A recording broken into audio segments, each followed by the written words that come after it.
ఇశ్రాయేలీల 12 గోత్రాలలో ఒక గోత్రము, ఆ గోత్రం పేరు లేవి.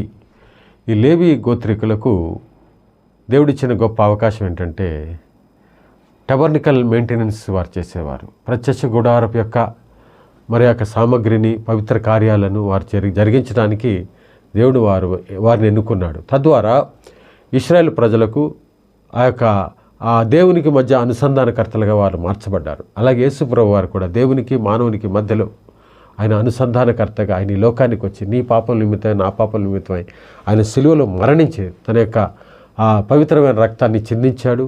ఆయన రక్తంలో నీ పాపం నా పాపములు కడుక్కొని ఆయన కొరకు గొప్ప సాక్షులు ఈ లోకంలో జీవిద్దాము. లేవి వంశస్థుల ద్వారా మనం నేర్చుకునేటువంటి ఆత్మీయ పాఠం ఏమిటనగా దేవునికి మనకి ఉన్నటువంటి వైరాన్ని పోగొట్టుకుని ఆయన కృపలో భద్రపరచబడి యేసయ్య రక్తం ద్వారా కడగబడితే నిన్ను నన్ను ఆయనతో పాటు సదాకాలం జీవించే ధన్యతనిచ్చే ఇస్తానని దేవుడు వాగ్దానం చేసినట్టు కృప దేవుడు మన జీవితంలో దయచేయను గాక.